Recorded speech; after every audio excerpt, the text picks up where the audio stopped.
What's up guys, we're here today. We're finally going to start on the wiring loom for the R31 Skyline, my drift car. I've had this for a while now, we just haven't had a chance to get to it. I've got a new, well not new, it's quite old, but it's new to me, an LT8 Microtec ECU, a loom, and all of this came out of a VL turbo. We've also got here an upgraded, much better fast coil. We found the issue before with Max's R31 is that it was limited to the 16 or 18 pound whatever boost he was running, and it started to blow out the spark with the stock coil. So we're already trying to jump ahead of that with this one and make sure that we're all over it. This is the wiring loom, as you can see. Unfortunately, when they've removed it from the car for some reason, they've actually cut off all of these injector plugs. It's not a big deal. We bought this new plug kit that you can easily buy off eBay, and we're going to try and reattach some plugs tonight. I'll show you in a minute. We'll take the loom down to the car. I'm actually planning on stripping this loom right back and completely redoing it. There's a few things on it I'm not too happy with that I want to change, and I'll explain them in a minute on the car. So we'll head down and have a bit of a gander. Here we have the R31. Poor old girl's a little bit beaten up. She's a bit mistreated at the moment, but we'll be fixing that up soon. So this is the loom basically laid out where it's going to run in the bay. To run through the guard there and down into where the ECU is going to go on the inside of the kick panel on the passenger side. So as you can see, that's where your injector wiring is going to sit there. So a couple of things I'm not happy with is basically the way this is run here. This was obviously before, that's your earth that goes to the negative side of the battery, and they are your two battery powers that run into the loom. They run out the front of the motor and are straight across to the battery, which I guess is convenient, but I don't like it, it's untidy. So I'm going to strip them right back to here, and we're going to run them around the engine bay just so it's a bit nicer. The other change we're going to make too is our new coil. The standard coils are there at the front of the motor. We're actually going to move this new coil just over here somewhere on the guard. So that means we're going to have to make a bit of a wiring loom for that. So this is your module wire here that goes to the ignition module on the distributor. That actually has to go to the negative side of coil. So we're going to have to run a new wire in this loom that runs all the way around back to before it goes in the guard, and then we'll run it over to here. I can't find anywhere in this existing loom where the positive side is, the battery power for the coil, so I'm going to run a new one of them as well with these two back here. I'm also, I don't see why they have to run two wires like that. When I split these back to here, we're going to cut them off, and we're actually just going to run a single, obviously larger gauge battery wire up to the battery, so that it's just a bit neater only running one wire and one connection rather than having bloody tabs and multiple wires everywhere when there just doesn't have to be. As you can see as well, these are actually a little bit short. They don't quite reach, that goes into the crank angle sensor on the distributor there. And as you can see, they're a little bit short, but what I did notice is that for whatever reason at this end there's actually heaps of length on them, and given that they only go into the same place as that plug there in the back of the ECU, it's another reason I'm going to strip the whole loom right back. Is I'll pull these further through so that they're in line with this plug, and that will give us the extra length that we're supposed to have up the front there, and that will sort that issue out as well. And we're going to straighten this plug out because we can sort of see that there's not a lot of length even if it does go through the guard, so we need to get as much length back here as we can. So we'll straighten that out, and if I have to, we may have to extend these, but those two brown wires are just the earths, so it's not that big a deal. And that's the plan. So I'm going to sit up there and be very patient with it, because wiring is not my favorite activity in the world. It's not particularly difficult, and as you can see, the loom isn't all that complicated once you lay it out. But you do have to be patient and just make sure that you do it properly, and make sure that everything's very well insulated so you don't end up with shorts or any other silly issues. And that should be her. We'll be ready to roll with about 20 psi and see what she does. So here we are, we're back. We've got our workstation set up. We've got good old mono mast cranking out over there, and we've got all of our favourite work aids for doing wiring looms. First step is to strip all of the corrugation and spire wrap off it and get it back to its bare bones, and we'll see what we can do with it.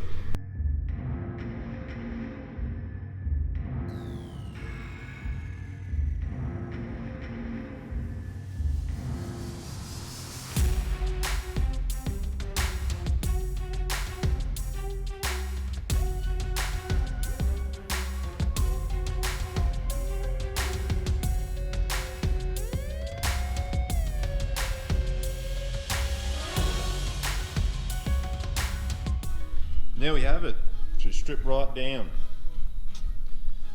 See, it's a bit of a mess, so I've already pulled back a couple of bits of wiring that were a bit short on at the other end, so we'll tape them back in where they got to go later. And these are the two red wires of battery power. So one of them goes to the ECU and the other one gets split and is your common power for all of your injectors. So the injectors just run off a common power, and the ECU just fires them when it earths out these cables here. In this ECU, it fires them in pairs. So you'll have here, this is a solid orange wire, that's injector 1. You come back and find it. It fires injectors 1 and 5 together, and then the others will be in pairs as well, so you'll have 2 and 6 there, and then you'll have 2 and 4, and then you'll have 3 and 6. So they join in here. This is where we're coming back to here. We're going to separate them out of the loom, which is at the back of the motor in the engine bay. I'll split that, cut that, and just splice them back into a single wire out from there. And when we do that as well, we'll take our power for our coil that we want back there as well. And these two earths are the same. I'll join them as one just to make things a little bit neater. We do apologise for this is pretty dry footage and it's not very exciting. That's just a side effect of it being a not very exciting job, to be honest. But here is a point for anyone at home. This is your crank angle sensor wiring, and you'll notice that this is actually in its own little cable and it's all shielded. So in looms where you have a crank angle sensor or cam angle sensor, things like that use induction, you really need to use a shielded cable to stop them from getting any interference or any noise from the other wires in the loom, because it can play around with the signal that the ECU will see. So if you're ever making a loom, your injectors and coils and stuff like that, it's fine to use just normal wire. But if you are hooking up a crank angle sensor, a cam angle sensor, something like that, it is a really good idea to use a shielded cable, so that you get a nice accurate signal at your ECU. So as you can see, wiring looks pretty scary, but it's actually fairly simple. You've got all your injector wires there. That's your TPS. Another thing I don't like, whoever's used this loom before, like the TPS there, I'll have one in the box over here somewhere. So that's the TPS there. It's a plug with 3 wires. All these guys have done is used just a small spade fitting, and they'll just plug them in individually, which there's nothing wrong with. You can do it that way and it'll be fine. They've also done the same too, as you can see with that dizzy wiring there that goes into the crank angle sensor on the distributor. They've also obviously done the same with that. I don't particularly like that, so I only noticed that this afternoon, and I've actually ordered some new plugs, and we're going to wire in an actual plug and sort of do it properly, because I feel it'll be much more reliable as a track car. It's much simpler too, and it also means that if you do pull the loom off, or you pull the plugs off or something like that, there's no way that you can mess the wiring up when you put it back on. Because obviously if they're all individual, you'd have to check and make sure every time that you got the wiring right. If you've got a plug, the plugs only go on one way, it means that you can't stuff it up and you've really idiot-proofed it, which for us is very important because we're idiots. So there you have it. With these, they were a little bit short, and it's kind of annoying that they've cut them short. You can see that they've already joined there anyway before they go into the injector. So what I'm going to do is actually, I'll cut these back, get some clean wire, and I'll have to make a bit of just a short sort of extension that's going to go into our injector plugs, and the boot will go over that. It's a little bit of extra work compared to if you could just cut that off and join it straight into the plug, but we would end up way too short on our loom if we did that. So we'll take the extra time, do it properly, and extend them to where they need to be. That'll make our lives a lot easier when we go to put this on the actual motor. Righto, so we'll strip this back now. We've got these sort of ready to have our plugs extended, separate them out. I've just grabbed an old fuel rail here, or a spare fuel rail I should say, just so that as we're putting it back together, we can get our injector spacings just spot on, so we know that when we put it in the car, it's just going to bolt straight in. We're going to plug in, and there's going to be no problems. So, you know, that's the plan. And with auto electrics, who friggin' knows? It could be, yeah, they're dumb. They're real dumb. So this is the injector kit here. So you can see it's just all different pieces of it. Those are your clips. Just sit in there. They go into your purple connector. Purple connector goes into there, and that bad boy plugs straight on to your injector. That's all there is to it. I'm a bit annoyed with how short they cut these. I don't have a lot of option here except to just solder my extensions straight onto this bit of copper. I'd like to have gotten these off completely and sort of solder my extension straight onto that main wire, but there's no real way to do that, so we're just gonna have to do it the hard way. That's gonna be her, so it is coming along nicely, and we'll get there in the end.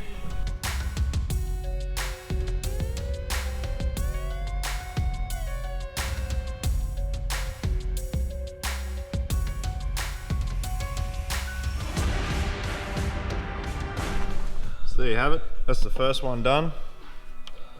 I've used heat shrink there to join these together. We're obviously not going to be able to use heat shrink back here, which is a bit annoying, but that's just how it is. And that's your assembled injector plug with boot. We'll do the rest. Now I'll go ahead and be honest here and just say that I've actually taped this boot to the injector because I have no idea how on earth you are supposed to get that boot onto that injector. You look at the size difference in them. There is no way that boot actually goes over the end of the plug. And the existing ones on the car are that way.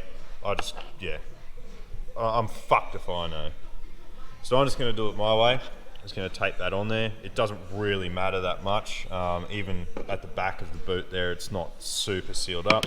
It's all going to be taped up in a loom inside the engine bay anyway, so not super concerned about it. So your first step's just to strip the wires. So we'll get these wire strippers, man, they have made life so much easier since we got these. We used to do it the old way, which is just a pair of cutters. Use a pair of cutters to strip the wires, but man, when you're doing like a lot of wiring and you've got to strip a lot of wires, I can't stress just how much of a difference having a decent set of actual wire strippers just makes life so much easier. It's crazy. So we'll do the same.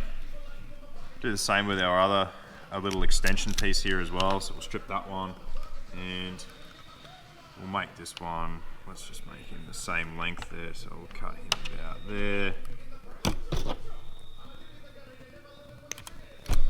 And we'll strip that one as well. That's how it rolls. So we'll go red to red. I'm using black here for the negative side. Obviously, in the harness, these are actually coloured that goes with, so you can trace it back from the ECU. I'm not too concerned about the colouring up here at the actual injector, because just based on the length of them, you always know which plug goes where. It's pretty obvious and not very hard to figure out. If you're really stuck, you just strip the harness back a little bit and you just see where it is you're at anyway. So it's really not that big a deal. Grab our soldering iron and tray here. Get these in position. That tape might have been better being a bit further back, but we'll just deal with that for now.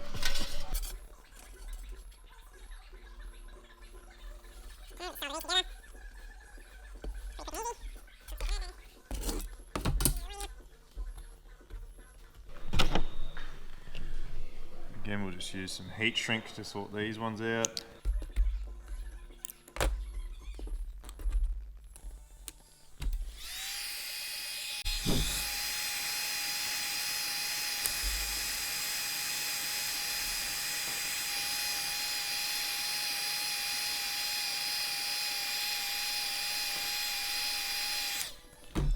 So there's your heat shrinking on the two wires.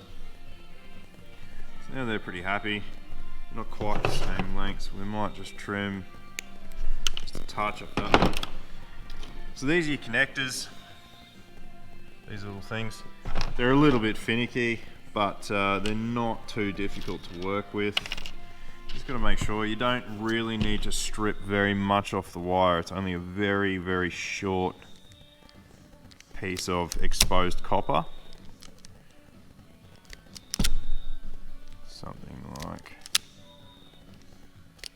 that. And positive wire. So with these connectors, there is a 1 and a 2, so there is a certain side. I've already checked on the existing car, and number 1 is the red side, which is your positive battery. So you just want to make sure that you wire them the same way, all your injectors the right way, which is sort of makes sense if you think about it. So that's how these connectors work. They just sit in there, the copper gets through. There's 2 sets of tabs, so just bend the one over on the copper. That creates a nice little contact on the copper part of the wire. Then the rear tabs are a bit longer. They are supposed to grab the sheath. As you can see, we're doing there. And, you just get some needle nose pliers or some other pliers and just crimp them over. Now they're pretty strong. You can leave them like that, but just for peace of mind, I actually, as I'll do in a second, I actually prefer to solder them, just because it creates a lot stronger physical connection. The connector prevents you from accidentally pulling a wire out of a connector, which can happen, and it also provides a lot stronger electrical connection between the wire and the clip. And being an injector, having a good, reliable contact is very, very important, because if you don't, and the injector isn't firing and isn't pulsing properly, you're going to have a lot of problems with not having the fuel that you need going into the motor. So that's all we're going to do here, is just, you don't need much, just a little bit of solder on it, just to provide a good connection with the clip there. I'll turn this one around like so.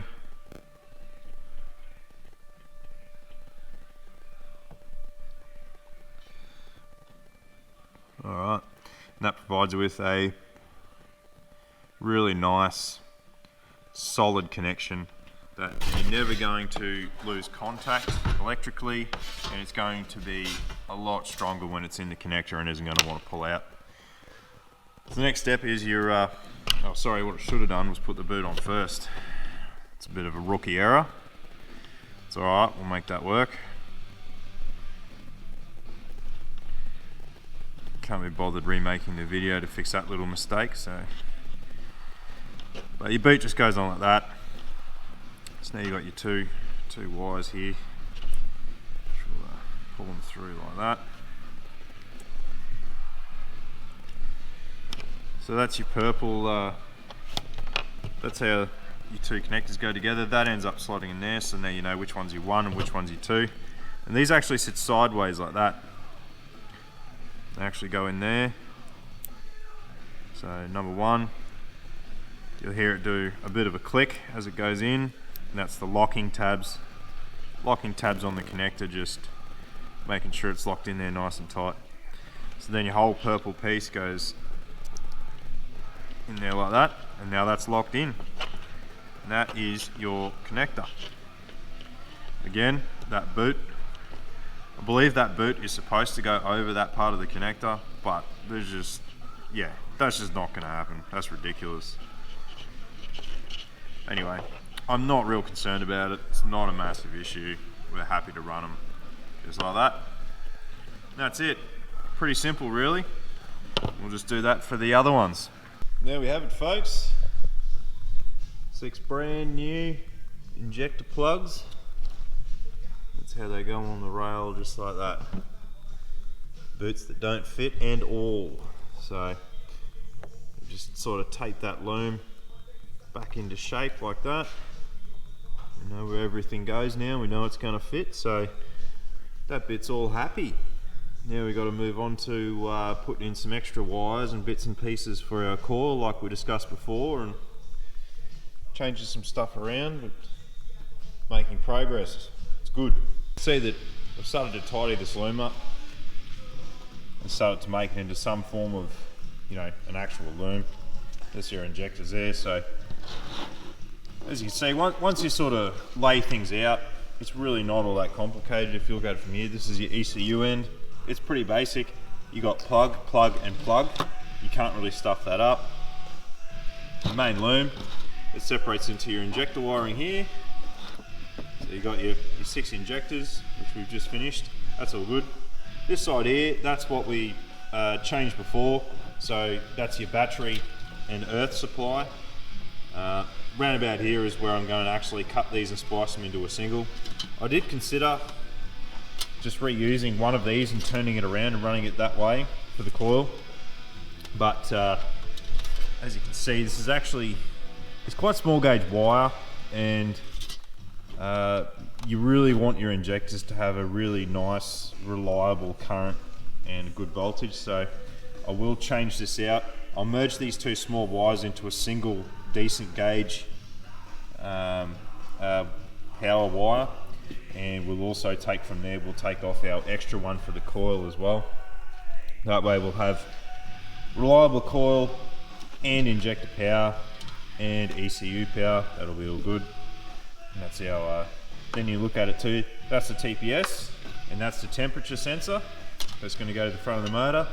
And then this little branch off here, that's basically your ignition side that goes to your module and to the distributor, which is essentially the crank angle sensor as far as this ECU is concerned.